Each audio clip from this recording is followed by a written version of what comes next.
The Ocean Tech Foundation's last-walled conference room had never felt so suffocating as it did that Wednesday morning, watching security pack up 3 years of research into cardboard boxes. My revolutionary ocean cleanup system dismissed as impractical and delusional by people who'd never even seen it in action. Dr. Chen, Marcus Thompson, the Foundation's director, said with practiced disappointment, "Let's be realistic. Your bioengineering approach is simply too experimental. The board needs proven solutions, not science fiction." I carefully wrapped the model of my cleanup system, a network of engineered microorganisms designed to break down plastic waste without harming marine life. The prototype that had already shown remarkable results in controlled testing. "The test results are clear," I said quietly. "If you just look at the data from the Pacific trials." "Enough," he waved dismissively. "Your funding is terminated. The Foundation needs practical solutions, not fantasy projects about plastic-eating bacteria." My name is Dr. Sarah Chen, and until today, I was the lead researcher at one of America's largest environmental organizations. But I committed the cardinal sin of environmental science. I proposed a solution that seemed too good to be true. Tom John, my research assistant, caught me at the elevator. "They're already shutting down the lab," he whispered. "But don't worry, everything important is backed up. All the test data, all the genetic sequences." I nodded slightly, touching the hard drive in my bag. "The Pacific samples? Safe in a secondary lab. They don't even know it exists." "Good. Those samples would prove everything." The San Francisco fog felt appropriate as I walked to my car, my mind racing through the events that had led to this moment. The breakthrough had started with a simple observation: a unique strain of bacteria found in the Pacific garbage patch that had naturally evolved to metabolize certain types of plastic. But it wasn't just consuming the plastic. Through careful bioengineering, we'd enhanced its capabilities, creating a strain that could break down multiple types of plastic waste while producing harmless byproducts that actually nourish marine life. My phone buzzed. A message from Dr. Emily Wong at Scripps Oceanographic Institute. "Just heard about Ocean Tech. Those fools. But Sarah, the latest DNA sequencing results. This is bigger than we thought." Emily had been quietly running parallel tests, validating our results without the Foundation's knowledge. She'd seen the same remarkable plastic degradation rates in her samples. "The backup lab?" I texted back. "Fully operational. Your latest batch is showing even better results than predicted." I smiled, thinking of Thompson and the board, so certain they'd shut down a fantasy project. They had no idea that the most important research was happening completely off their radar. The thing about environmental science is that it's not just about the research. It's about funding, politics, and established methodologies. Question those, and you become a threat to the entire system. I learned that lesson 2 months ago when I first presented my preliminary findings to the board. "This is nonsense," Thompson had declared, barely glancing at the data. "You're suggesting that we can clean up millions of tons of ocean plastic with bacteria? It's absurd." "Not just bacteria," I corrected. "Engineered microorganisms specifically designed for this purpose. Look at the degradation rates." But they hadn't wanted to look. Traditional cleanup methods brought in reliable funding. My approach threatened that comfortable paradigm. What they didn't know was that we'd already started a larger-scale trial. 3 test sites in the Pacific garbage patch, carefully monitored and showing unprecedented results. Areas where plastic waste was literally disappearing, replaced by healthy marine ecosystems. My apartment felt empty that evening as I set up my makeshift research station on the dining room table. My laptop connected to our secure server, displaying test data that would make Thompson and the board choke on their certainties. The results were undeniable. In just 6 weeks, our engineered bacteria had broken down over 60% of the plastic waste in the test areas. Water quality readings were actually improving. Marine life was returning to previously dead zones. My phone rang. Dr. James Martinez from Woods Hole Oceanographic Institution. "Sarah," he said when I answered, "I just reviewed your latest trial data. This is revolutionary. How quickly can you get to Massachusetts?" I'd met James at a conference last year, where he'd shown unusual interest in my unrealistic approach. "They seized my official research," I told him. "But not everything, I hope." The question was careful, measured. "No, The important data is safe. Good. He paused. Because I have something you need to see. Remember those anomalous results I mentioned in my Arctic samples? My heart started racing. The same degradation patterns.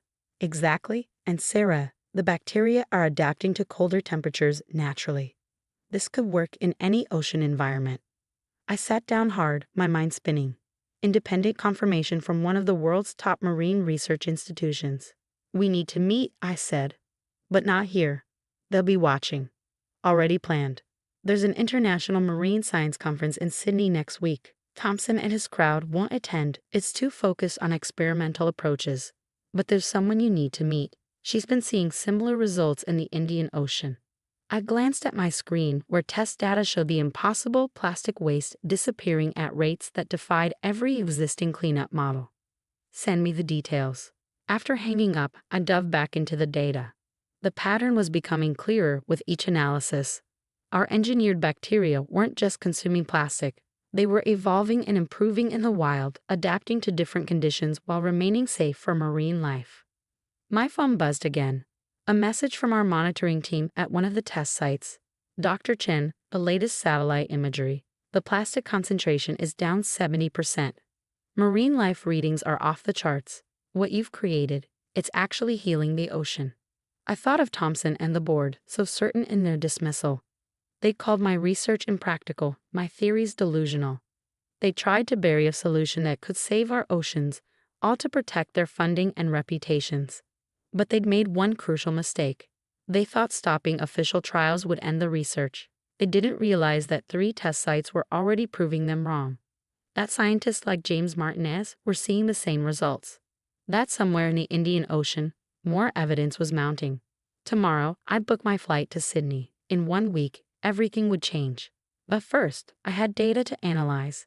Because while Thompson and his colleagues were writing me off as a failed researcher, our oceans were healing in ways that should have been impossible. And that healing told a story that would shake the foundations of environmental science.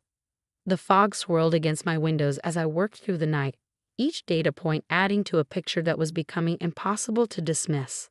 I thought of my father, a marine biologist who died trying to document plastic pollution's impact on whale populations. Sometimes, he told me before his last voyage, the biggest breakthroughs come from the ideas everyone else rejects. He was right, and soon the world would understand why. Part 2. The Tide Turns. The Sydney International Marine Conservation Conference sprawled across the Harbourfront Convention Centre. But the real action was happening in a small meeting room overlooking the water. As I walked in carrying 3 years of rejected research, I knew I found my people. Dr. Chen, Dr. Amara Patel from the Indian Ocean Research Initiative approached, tablet in hand. Your microorganism design is extraordinary. The plastic degradation rates we're seeing, they're unprecedented. I studied her, brilliant, practical, the kind of scientist who cared more about solutions than accolades. This was the researcher James had mentioned, who'd been witnessing similar results in her waters. Show her, James called from his workstation. Show her what happened in your Maldives test site. For the next 4 hours, we compared data sets, my Pacific garbage patch trials, James' Arctic testing, Amara's work in the Indian Ocean. 3 independent studies, all showing the same remarkable results, plastic waste disappearing at rates that defied conventional cleanup models, with marine ecosystems actually thriving in the aftermath. The microorganisms aren't just consuming the plastic. Amara explained, showing underwater footage. Look at this sequence. They're breaking it down into compounds that are actually nourishing the marine food web. The biodiversity readings in our test areas are higher than in untouched control sites. It's becoming a positive feedback loop, I realized. The healthier the ecosystem gets, the more effectively it processes the remaining plastic. James finished. It's not just cleanup, it's restoration. My hands trembled as I pulled up my latest satellite imagery, and the bacteria naturally stop reproducing once plastic levels fall below a certain threshold. They become part of the ecosystem without disrupting it. Self-limiting, Amara smiled. Nature's perfect balance. The implications were staggering. Current ocean cleanup methods were expensive, energy-intensive, and barely made a dent in the problem. But we found a way to harness nature's own processes to not just remove plastic, but restore damaged ecosystems in the process. My phone buzzed, a message from Tom. Thompson is claiming credit for early research on your project at the EPA conference.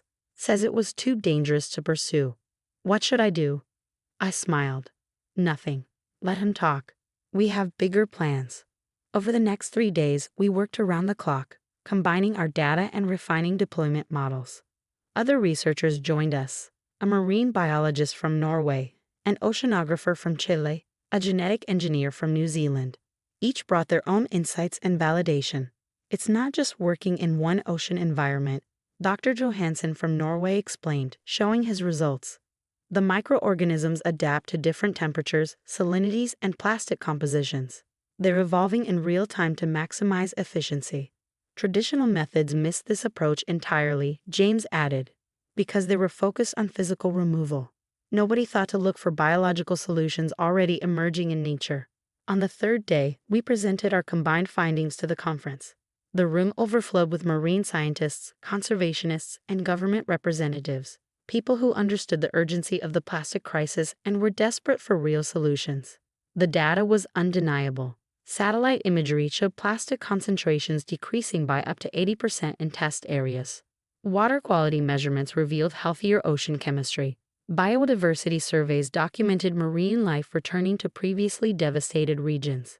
During a break, my phone rang. A number I didn't recognize. Dr. Chen, this is Admiral Lisa Rivera from the U.S. Navy Environmental Division. We've been monitoring your test sites through our satellite network. We need to talk immediately. The next 2 weeks were a whirlwind. Meetings with naval research teams, emergency consultations with the UN Environmental Program, fast-tracked environmental impact assessments from multiple governments. Then came the call that changed everything. Dr. Chen, the UN Secretary General's voice was solemn. We've reviewed the combined data from all test sites. This is unprecedented. The Security Council is convening an emergency session on ocean restoration. How quickly can you scale up deployment? I thought of our samples, our production facilities, our distribution plans. We're ready. The news broke on a Friday morning. Revolutionary ocean cleanup method shows dramatic success in Pacific garbage patch. My phone exploded with messages.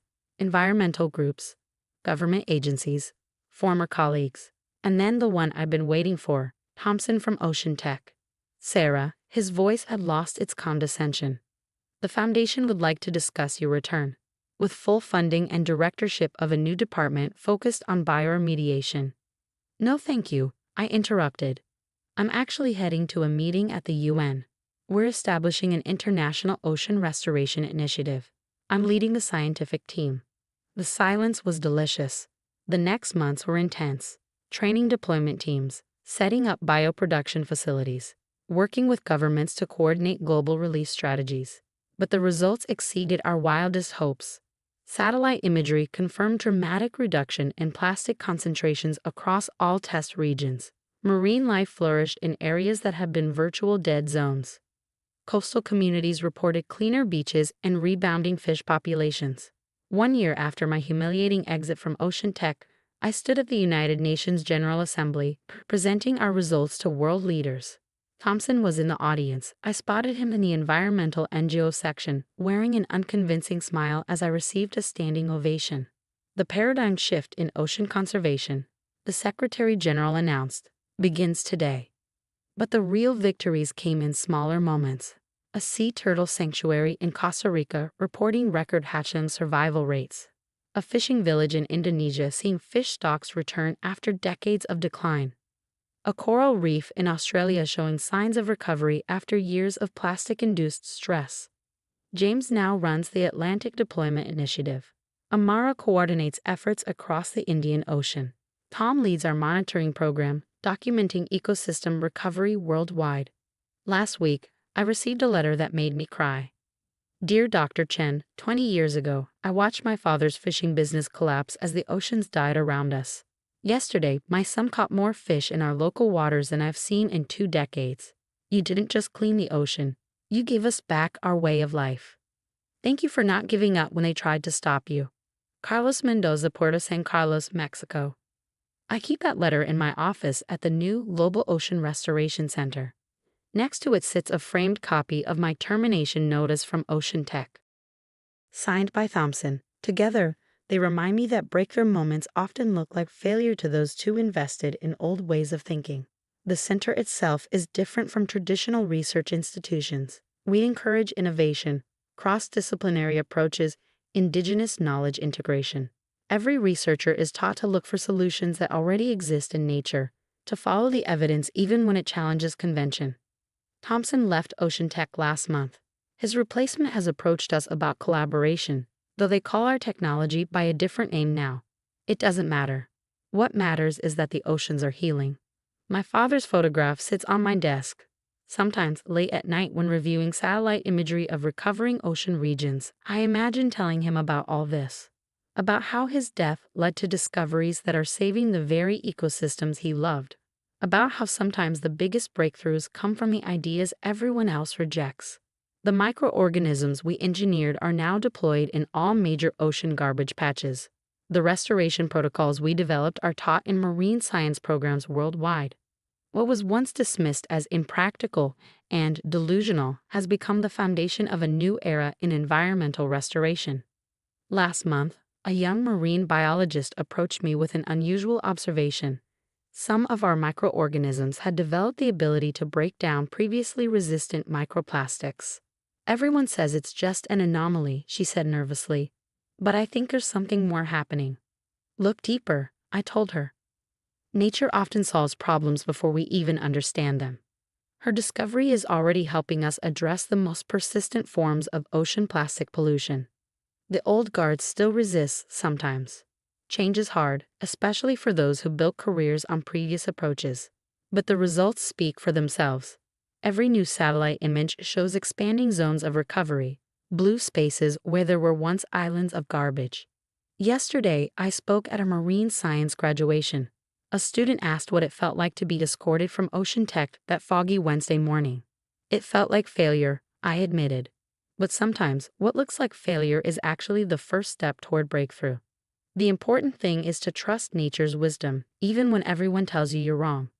The battle for our oceans isn't over. There are still challenges to solve, still damaged ecosystems to heal. But we've changed the approach. We've learned to work with nature's own intelligence rather than imposing our limited solutions.